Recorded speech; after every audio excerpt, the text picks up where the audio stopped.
I'm Chance Dorland, and this is the Spurs Insider, our weekly NBA podcast from ExpressNews.com. And I'm joined now by a special guest. Filling in for Jabari Young this week is San Antonio Express News Spurs beat writer Jeff McDonald. Great to have you here on the show for the first time, Jeff. It's great to be here. Thanks for having me. Obviously, Kawhi has been pretty much all the news coming out of San Antonio for quite some time now, months back. But then, of course, the trade, that's really what's been on everyone's mind as of late. We'll kind of dance around that, but we're going to explore some topics that are a little bit different because other things are going on as the Spurs are trying to rebuild and prepare for the next season. So speaking of rebuilding, the Westgate Las Vegas Sportsbook recently posted over-under odds on win totals for each NBA team for the upcoming season. How did the Spurs fare in that betting? Well, not well if you really look at it.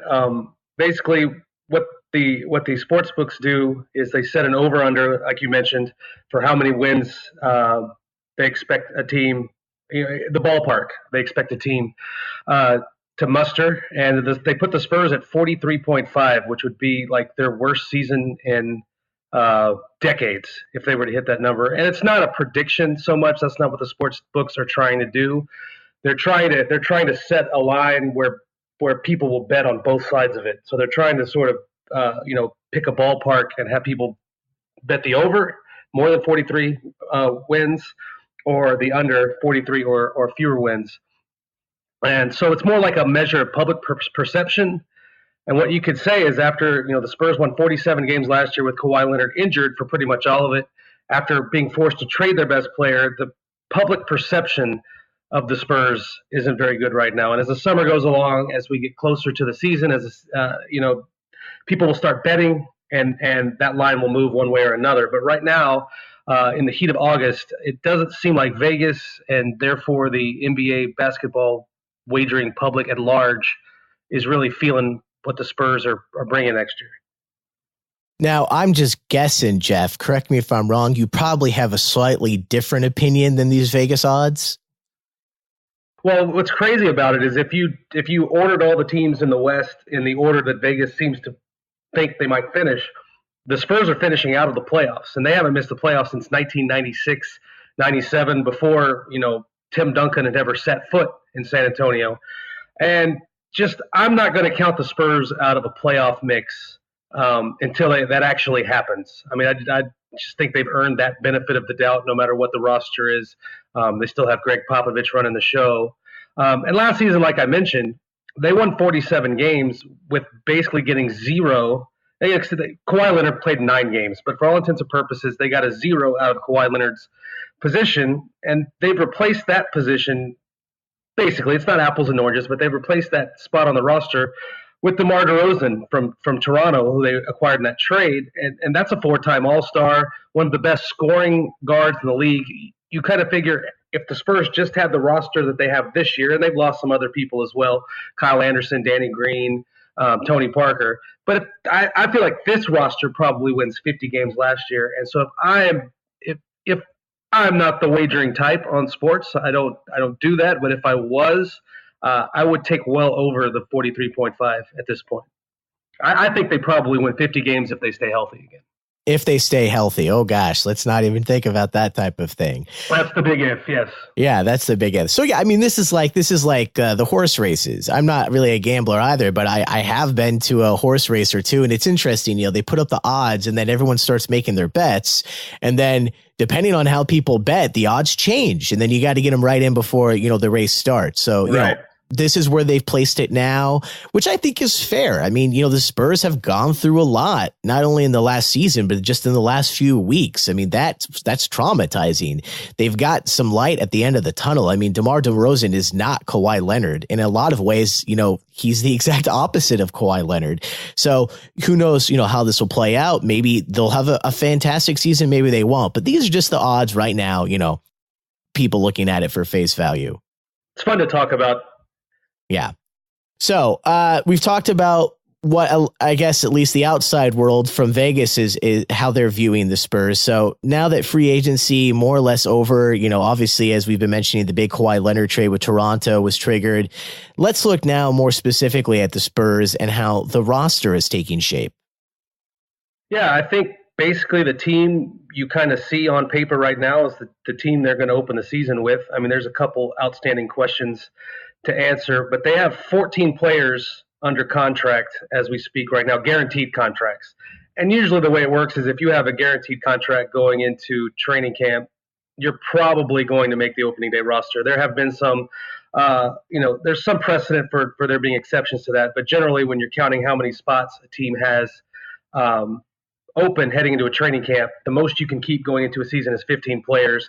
If you've got 14 players under guaranteed contract, it's probably fair to say you've got one open spot that to fill. And I should go back and mention when I talk about those 14 players under guaranteed contract, I'm counting Manu Ginobili in that because he is under contract right now for next season. He hasn't really made an announcement whether he intends to play next season, but he doesn't really have to. I mean, if he just shows up and does nothing, he's under contract and he's on the team. So we're counting him among those 14. And so I think you're going to see them go into camp and maybe try to fill that last spot with just somebody out of training camp, maybe somebody that they've drafted in the past or their second round pick this year, a guy named Chimezie Metu that came out of USC. They've got another guy that they drafted last year in the second round named Jaron Blossomgame, who played really well in Austin last year in the G League. He was not under contract with the Spurs, but he was playing with their developmental affiliate down there up there in Austin.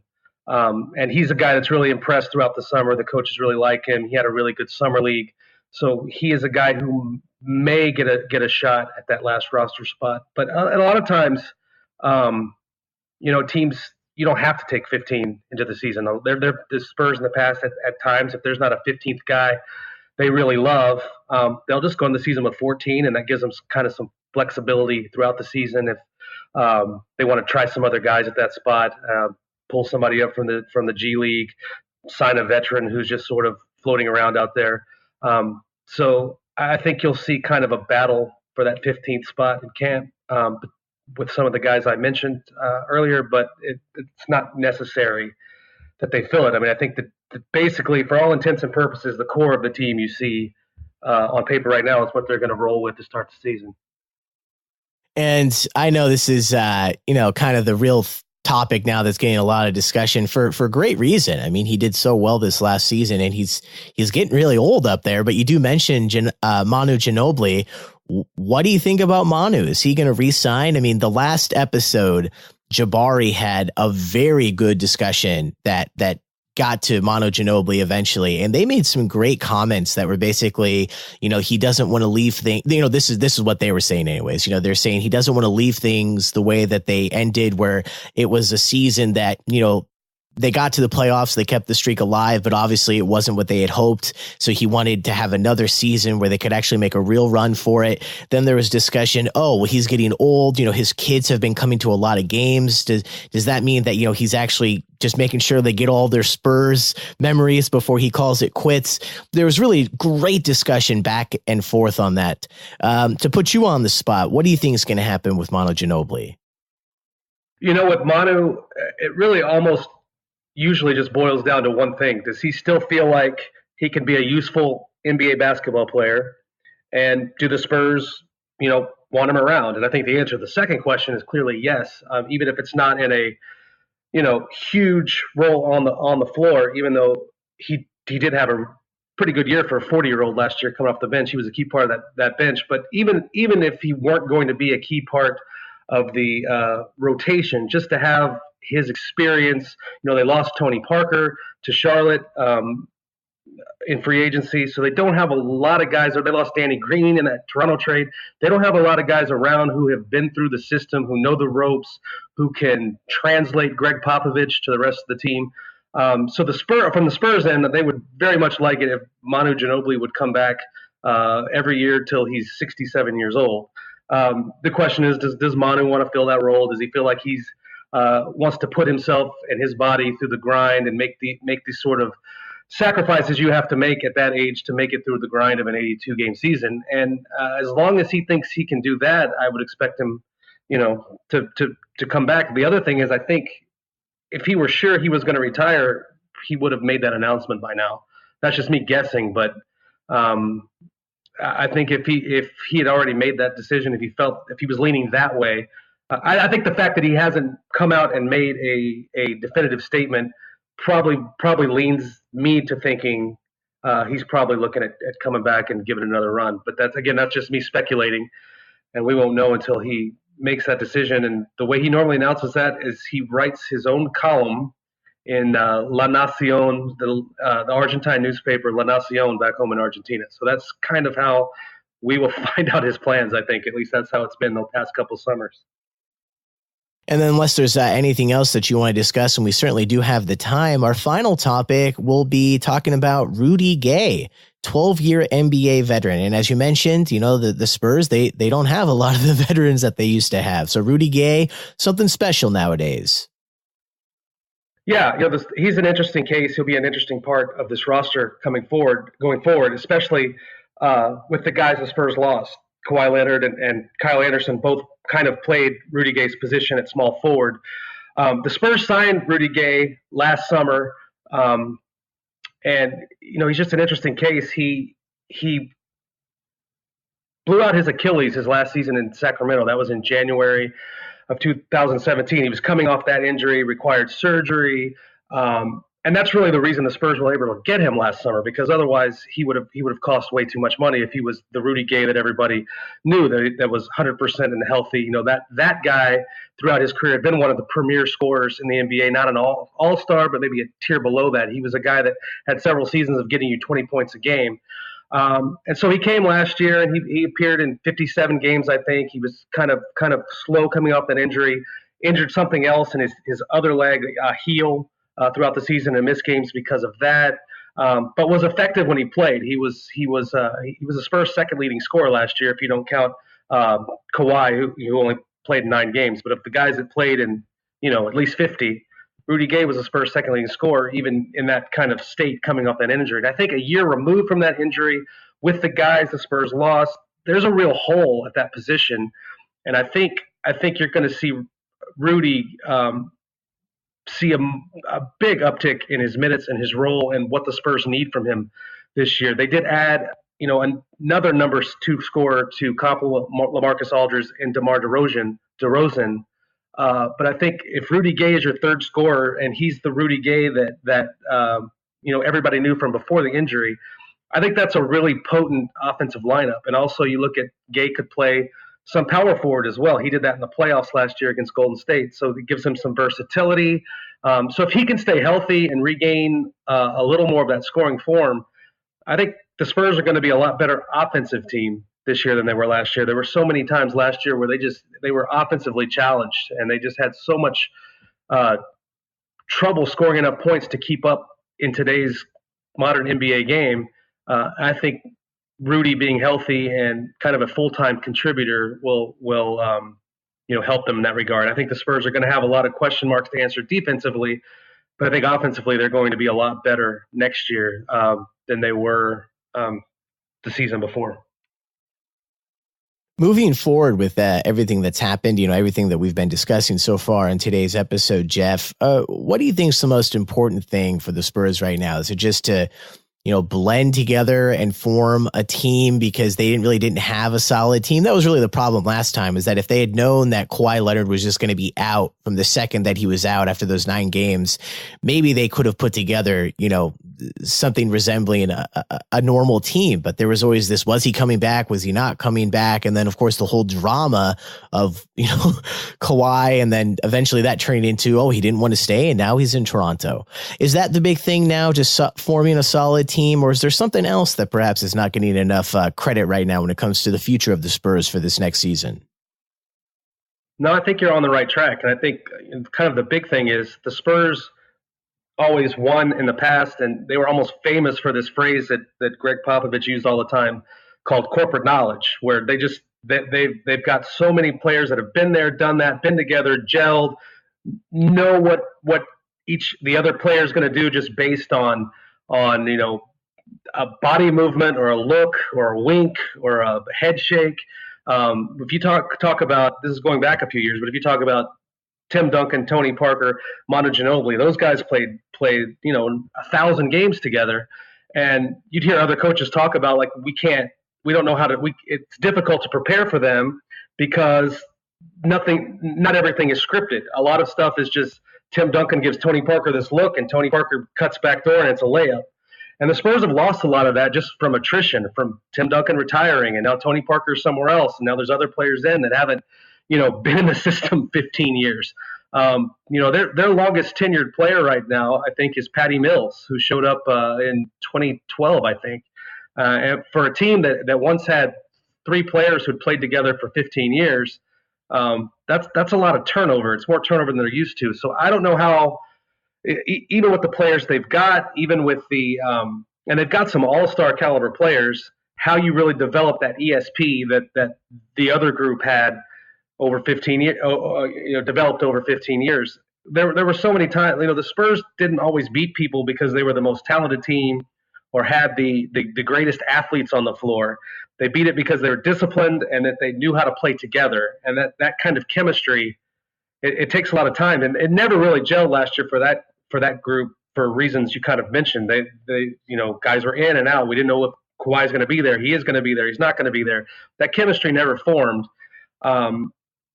And it's going to be interesting to see how quickly this group can form any of that. And that's really that's been the key to the Spurs way for so long, is that corporate knowledge and everybody being on the same page and everybody trusting everybody and knowing what the other person is going to do before he even does it. And that's kind of gone. It was gone last year, and now there's even more new faces on the team to kind of integrate this year. So that's really what I'm going to be looking for as we get into the season and as the season starts to roll along, how quickly all that can gel, because it's not just about putting great players on the floor.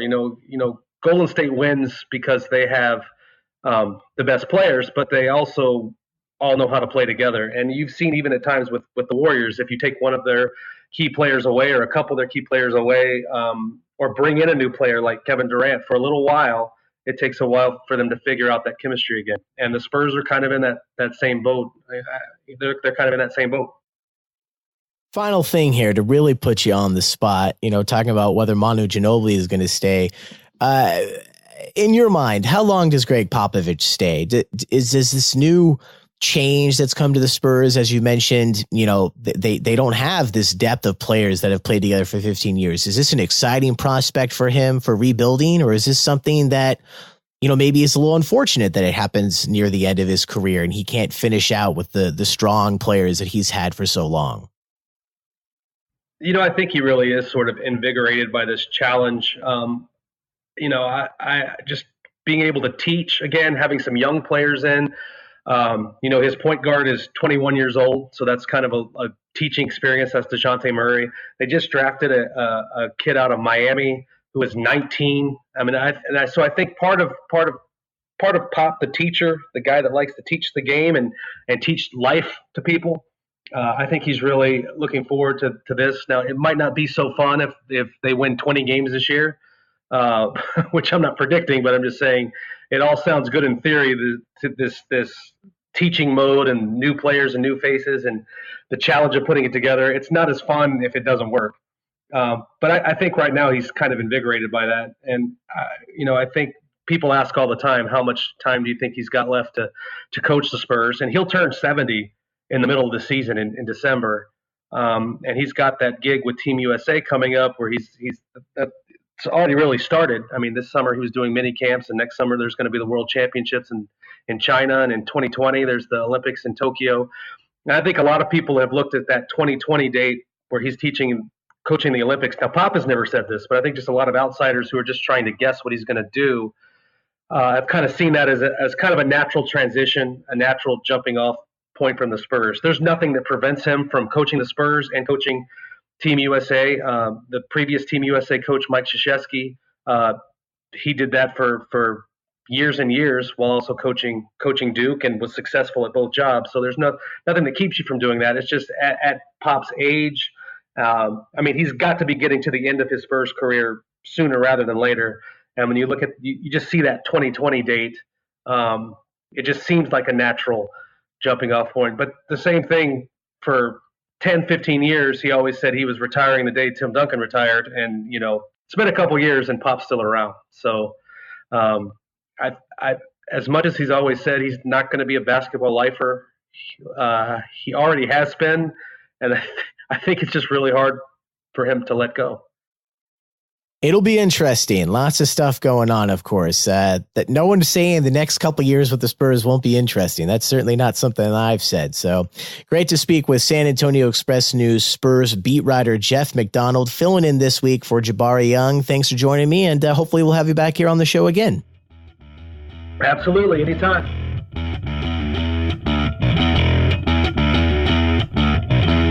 And it's always nice to get some new blood here on the podcast. So a big thank you to San Antonio Express News Spurs beat writer Jeff McDonald, filling in this week for Jabari Young, who will be on the show next week. Only time will tell. But we'll be back with another episode of the Spurs Insider, our NBA podcast brought to you by expressnews.com. For the San Antonio Express News, I'm Chance Dorland.